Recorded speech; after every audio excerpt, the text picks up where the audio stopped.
Tiap hari ada kerjanya nengkingi setan. Oh. Anda menggetarkan kerajaan neraka, betul, saudara. Tapi telur dan daging hilang juga kalau makan.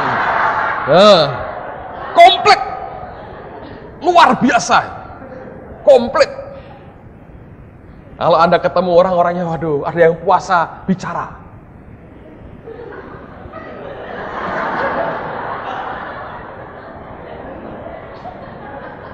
Diajakin ngomong.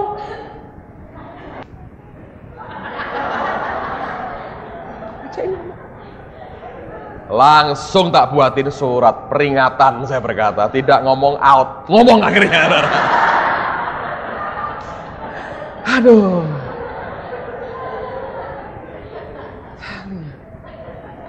Kalau Anda ketemu, aduh, beliau itu luar biasa. Luar biasa. Anda termasuk alim lah. Kelihatannya.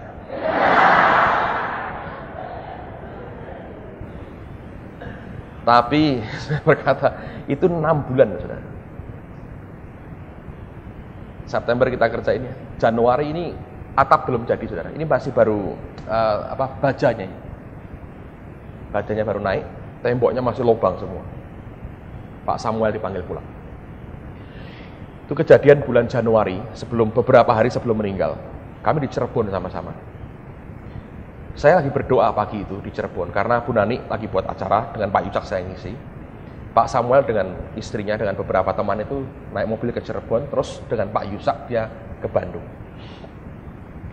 Jadi pagi-pagi saya berdoa, Tuhan ngomong gini, proyek Getsemani, sekolah Alkitab, kamu yang take over, kamu yang ambil alih, terusin. Jangan suruh Pak Samuel Elkanah lagi. Sudah bagiannya dia, kamu terusin. Terus saya ngomong dengan beberapa teman, saya bilang, ini Tuhan ngomong begini nih pagi ini, aku suruh nerusin. Rupanya Pak Yusak itu malamnya ngomong dengan Pak Samuel, ngomong begini, kalau undang nama Chinese-nya ya, katanya, tugasmu sudah selesai, ini suruh Petrus Agung nerusin. Pak Sam bilang, ya nggak enak, masa aku bilang, tolong ya terusin. Kita nggak ada uang, kita nggak ada apa-apa. Dia juga, saya nggak tahu keadaan bagaimana. Nerusin gimana? Ngasih beban orang begitu. Ya kita berdoa supaya Tuhan juga bicara dengan dia. Paginya Tuhan ngomong. Nah lucu sekali, waktu kami makan pagi sama-sama, Pak Yusak datangin saya. Terus saya bilang gini, Pak Yusak, pagi ini Tuhan ngomong, Ungaran suruh aku nerusin persis. Terus dia bilang, dia panggil Pak Samuel, kami ketemu bertiga. Saya bilang, Pak Sam, Tuhan ngomong supaya aku nerusin pekerjaan Tuhan di Getsemani dalam pengertian sekolah Alkitab sampai selesai. Dia bilang, ya Pak Yusak juga ngomong dengan aku tadi malam, dan kami sembayang supaya Tuhan bicara dengan kamu. Anda ngerti ceritanya ya? Saya bilang, oke. Dalam anugerah Tuhan, kalau dia beri kepercayaan, pasti bisa. Saya tidak ngerti bahwa itu percakapan saya termasuk yang terakhir dengan Pak Sam. Di Bandung, anfal jantungnya.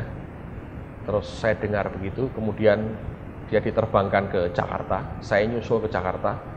Pak Yusak pas seminar kali pertama itu. Dan saya ketemuin dia di rumah sakit di Jakarta. Naikin helikopter. Itu masih bisa bergurau. Nah ya, kalau aku sehat nggak pernah naik helikopter. Sakit gini baru naik helikopter. Masuk masih bisa diajak ngomong. Jelas, sadar betul. Malamnya Pak Yusak lagi seminar, kami dapat berita Pak Sam cukup kritis.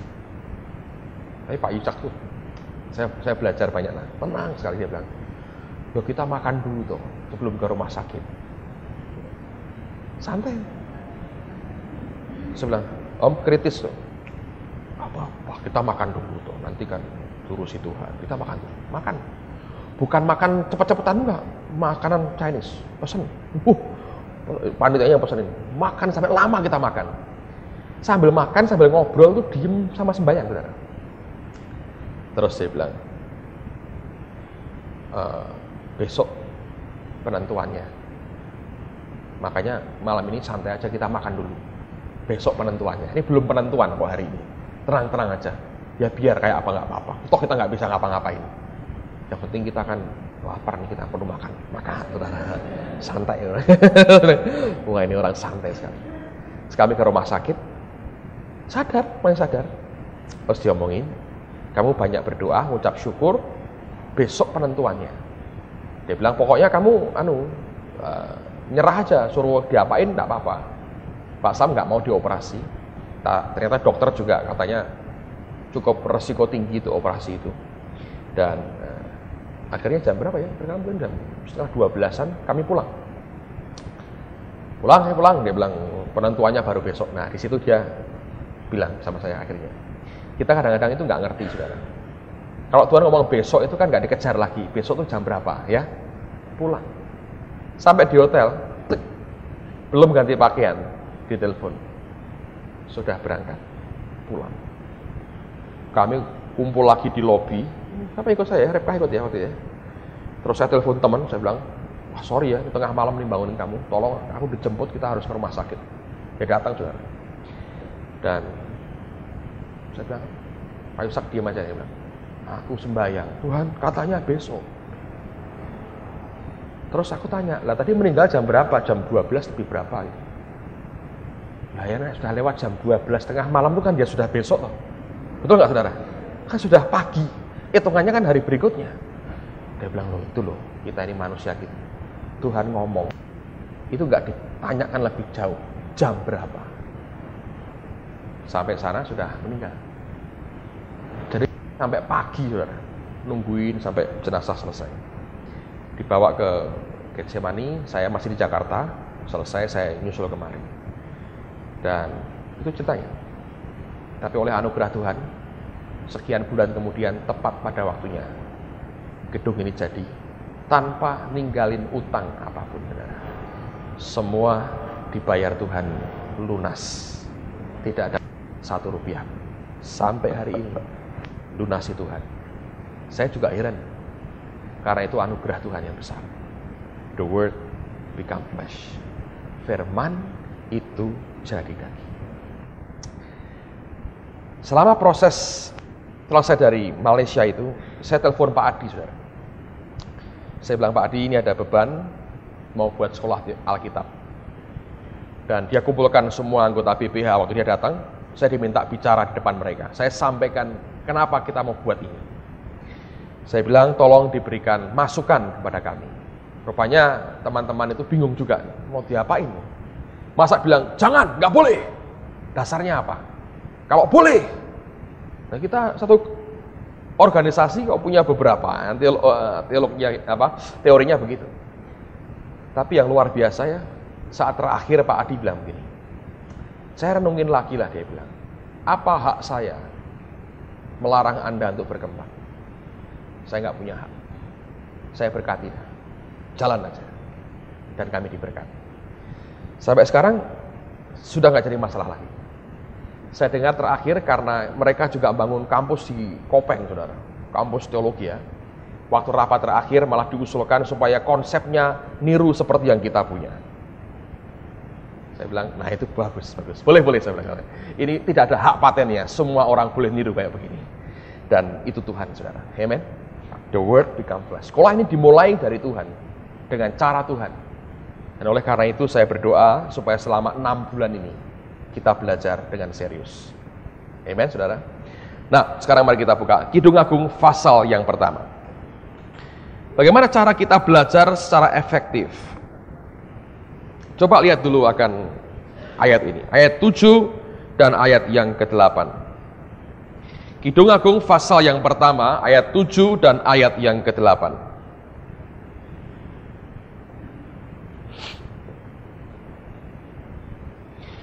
Ceritakanlah kepadaku, jantung hatiku, di manakah Kanda menggembalakan domba? Di manakah Kanda membiarkan domba-domba berbaring pada petang hari? Sebetulnya bukan petang hari, saudara. Tapi bahasa Inggrisnya rest at noon. Berbaring, beristirahat pada tengah hari. Rest at noon. Karena mengapa aku menjadi serupa pengembara dekat kawanan-kawanan domba teman-temanmu? Ayat 8 ini merupakan jawabannya. Jika engkau tidak tahu, hai jelita di antara wanita, ikutilah apa? jejak-jejak domba, Anda garis bawah itu. Dan gembalakanlah anak-anak kambingmu dekat perkemahan para gembala. Ada jeritan dari gereja kepada Tuhannya, di mana engkau menggembalakan domba-dombamu sehingga mereka menikmati perhentian istirahat pada tengah hari, rest at noon. Nah, ini yang banyak jadi masalah bagi banyak orang. Orang Kristen banyak yang gelisah, hidup dalam keadaan tidak bisa rest, hidup dalam keadaan tidak bisa di dalam perhentian Tuhan. Kita mencoba dengan segala upaya kekuatan kita, ambisi kita, impian manusiawi kita, kekuatan kita. Tapi ada orang-orang yang bisa melihat bahwa ada banyak domba yang bisa menikmati rest at noon, menikmati perhentian pada tengah hari, di mana yang lain kerja keras. Ada domba-domba yang rest at noon. Dan ketika dia bertanya, di mana engkau gembalakan mereka? Tuhan berkata, kalau engkau tidak tahu, jawabannya gampang. Ikutilah apa? Jejak-jejak domba. Simple. Dengar baik-baik, saudara. Alkitab kita ini penuh dengan jejak domba. Ada domba yang namanya Habel, ada domba yang namanya Nuh, ada domba yang namanya Abraham, ada domba yang namanya Henokh, ada domba Ishak dan Yakub, ada domba yang namanya Musa, ada domba yang namanya Joshua, ada domba yang namanya Daniel, ada domba yang namanya Petrus, Paulus, dan Barnabas, dan semua yang lain. Ada begitu banyak domba yang sekarang mereka menikmati rest dalam Tuhan, tapi jejaknya dia tinggal buat kita. Nangkep, saudara? Kalau kita belajar firman, Anda belajar untuk ikut jejak mereka, karena mereka menuju ke titik yang satu, yaitu menikmati perhentian di dalam Tuhan.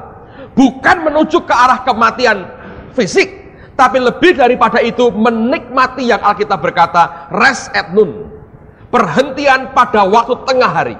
Sementara yang lain kerja dengan kekuatannya, orang Kristen bisa menikmati rest at noon dalam Tuhan. Semua yang kita lakukan, yang kita kerjakan, kita nikmati perhentiannya.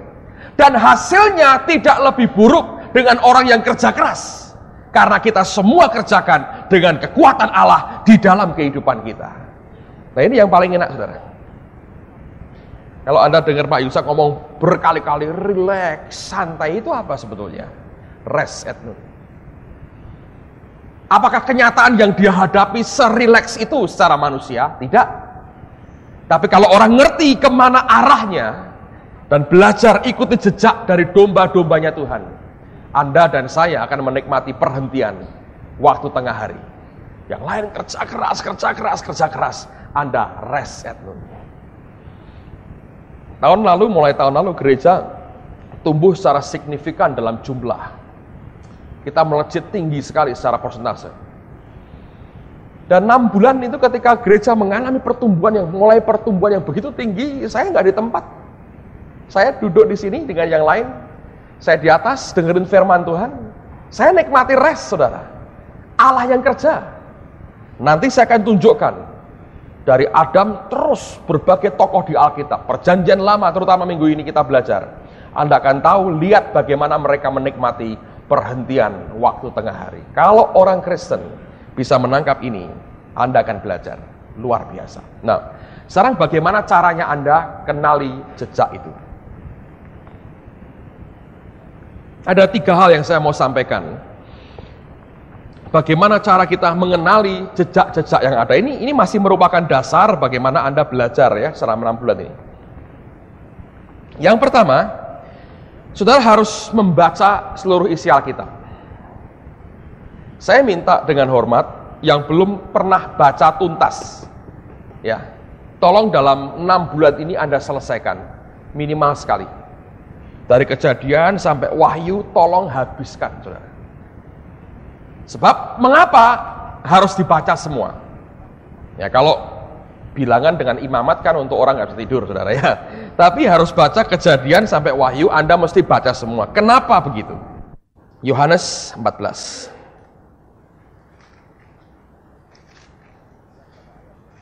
Lihat pada ayat yang ke-26.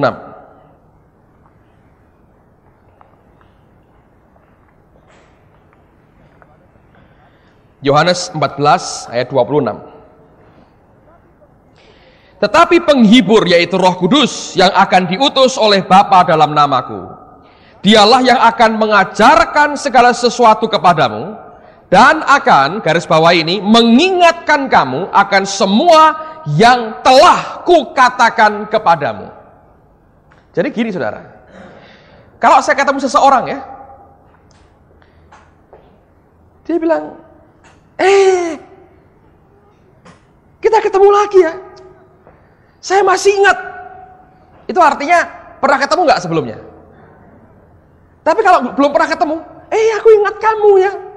Kapan? Pernah ketemu nggak? Belum pernah, tapi ingat kamu. Nah, itu pelawak, saudara. Kalau Anda ingat, itu artinya sesuatu yang pernah Anda terima. Saudara kalau tidak membaca seluruh isi Alkitab, minimal Anda ngerti akan ayat-ayat ini. Saudara sendiri yang menghalangi, menyulitkan Roh Kudus untuk memberkati Anda. Kalau baca aja belum pernah, susah. Jadi saudara harus belajar membaca ini, supaya ngerti. Ya minimal, at least ya, pengetahuan yang basic Anda ngerti gitu. Makanya antar siang ada tes. Istrinya Adam, siapa tahu yang ada jawab Ribkah atau Maria, itu siapa tahu. Saya dengar cerita ini di India, saudara. Satu kali ada teman, dia buat sekolah Alkitab di India. Dia orang Malaysia tapi orang India. Dia biayai sekolah Alkitabnya. Sesekali dia datang, dia tengok, dia ngajar di sana, dia pulang ke Malaysia.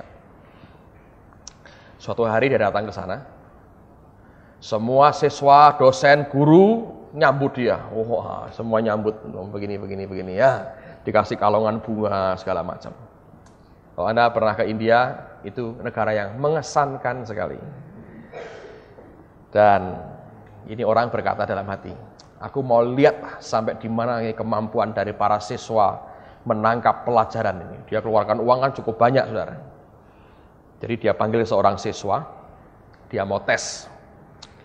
Oh ya, duduk. Ini saya sudah gemeter. Wah, ini kenapa ini presiden sekolah Alkitab ini kok ngundang saya? Ini dia sudah gemeter sekali. Duduk di depan mejanya. Lalu ini orang kan tinggi besar, gitu. Matanya melotot. Dia berkata, coba katakan kepadaku, siapa yang membunuh Goliat? Siswanya berkata, maaf Pak, bukan saya. Saya nggak pernah bunuh orang. Sungguh Pak, saya nggak pernah bunuh orang, katanya. Dia kalau ngomong harus geleng sedikit. Saya tidak pernah bunuh orang. Dan tangannya harus begini-begini. Kalau Anda ngomong dengan ini, tangannya begini-begini. Goyang, tang. Right, terus. Bukan saya. Ngamuk ini orang. Antara geli, meledak sama jengkel. Dia bilang, wong ditanya siapa yang bunuh Goliat, dia bilang, bukan saya Pak, bukan saya. Saya tidak pernah bunuh orang, saya tidak pernah bunuh orang. Ya betul, bukan kamu, tapi siapa? Maaf, saya tidak tahu katanya. Saya tidak ada urusan dengan bunuh-bunuhan begitu. Bukan saya, katanya. Jengkel dia bilang, panggil satu lagi siswanya. Datang lagi satu, saudara. Begitu dia masuk, ini lihat orang itu sudah melotot, marah, saudara. Temannya sudah gemeter begini. Yang kedua tambah gemeter. Dia bilang, duduk. Iya Pak, katanya.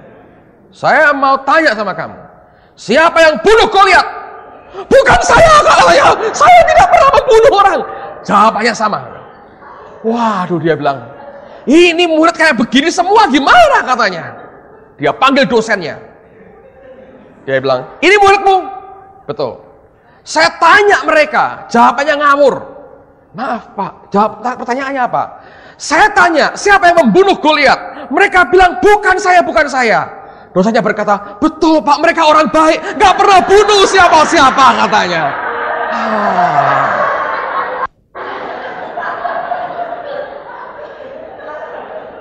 Siapa yang bunuh Goliat, saudara? Untung bukan saya.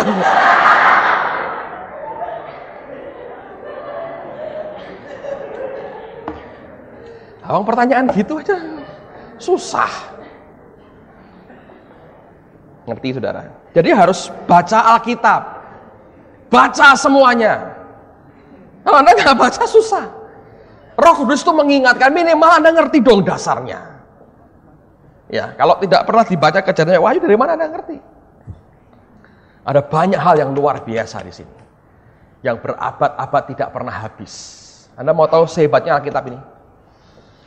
Satu hari, dan saya masuk ke perpustakaan sebuah sekolah teologi. Ruangannya gede sekali. Mungkin jutaan buku, saudara. Saya masuk, saya kaget, lihat buku begitu banyak. Roh Kudus berkata begini, kamu tahu buku sekian banyak, sumbernya dari mana? Dari satu buku ini. Berabad-abad orang tulis begitu banyak buku. Sumbernya dari mana? Dari buku ini. Kalau sumber ini Anda tidak pegang dan kuasai, repot. Nanti siapa bunuh Goliat? Bukan saya. Siapa istri Daud? Bukan saya. Memang kamu bukan istri. Saya istrinya Samuel.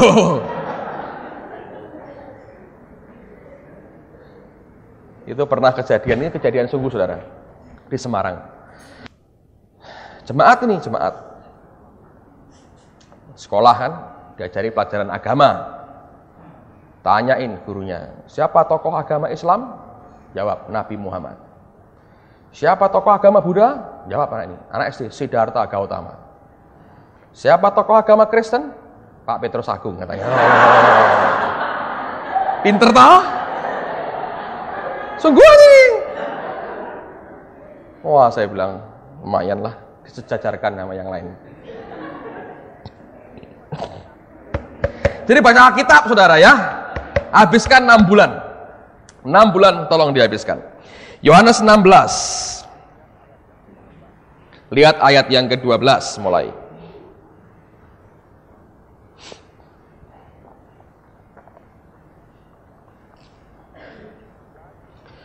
Yohanes 16 ayat 12. Masih banyak hal yang harus kukatakan kepadamu, tetapi sekarang kamu belum dapat menanggungnya. Tetapi apabila ia datang, yaitu roh kebenaran, ia akan memimpin kamu ke dalam seluruh kebenaran, sebab ia tidak akan berkata-kata dari dirinya sendiri, tapi segala sesuatu yang didengarnya itulah yang akan dikatakannya. Dan ia akan memberitahukan hal-hal yang akan datang. Ia akan memuliakan aku, sebab ia akan memberitakan kepadamu apa yang diterimanya daripadaku. Segala sesuatu Bapa punya adalah aku punya. Sebab itu aku berkata, ia akan memberitakan kepadamu apa yang diterimanya daripadaku. Jadi kalau Anda baca Alkitab, Roh Allah itu mengingatkan kita. Tuhannya ngomong apa, diingatkan dalam kehidupan kita. Kalau Anda makin tidak punya persediaan ayat, itu membatasi Roh Allah. Gitu. Kalau Anda makin masukin firman banyak, Roh Tuhannya makin punya keleluasaan bergerak untuk ngomong kepada kita semua yang Tuhan mau sampaikan kepada kita. Jadi sekali lagi Anda perlu belajar ikuti jejak domba dengan cara Anda mesti baca seluruh bagian dari firman Tuhan. Hal yang kedua, ini penting sekali. Coba buka dalam Roma pasal yang ketiga.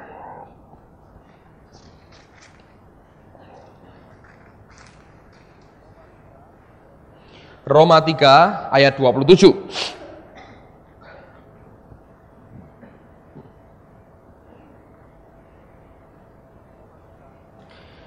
Roma 3, 27. Jika demikian, apakah dasarnya untuk bermegah? Tidak ada. Berdasarkan apa? Berdasarkan perbuatan? Tidak. Melainkan berdasarkan apa? Iman. Nah, bahasa Inggrisnya itu bukan hanya iman, tapi pakai istilah the law of faith.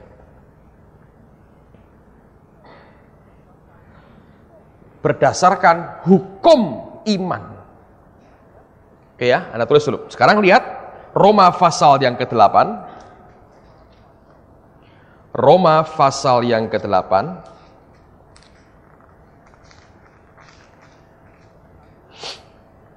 Ayat 1 dan ayat yang kedua. Roma pasal 8 ayat 1 dan ayat yang kedua. Demikian sekarang tidak ada penghukuman bagi mereka di dalam Kristus Yesus. Roh yang memberi hidup telah memerdekakan kamu dalam Kristus dari hukum dosa dan hukum maut. Sebetulnya bukan roh, tapi the law of the Spirit of life. The law of the Spirit of life. Ada hukum dari roh kehidupan. Di pasal 3, Paulus ngomong tentang hukum iman. Di pasal 8, dia berkata ada hukum roh kehidupan, the law. Nah, sekarang lihat pada Yakobus pasal yang pertama. Yakobus pasal yang pertama.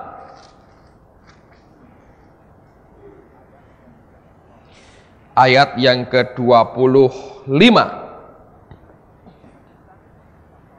Ini meneguhkan di pasal 8 dari Roma tadi.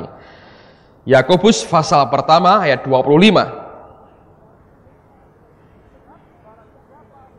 Tetapi barang siapa meneliti hukum yang sempurna, yaitu hukum yang memerdekakan orang, dan ia bertekun di dalamnya, jadi bukan hanya mendengar untuk melupakannya, tetapi sungguh-sungguh melakukannya, ia akan berbahagia oleh apa? Perbuatannya. Ada hukum yang sempurna.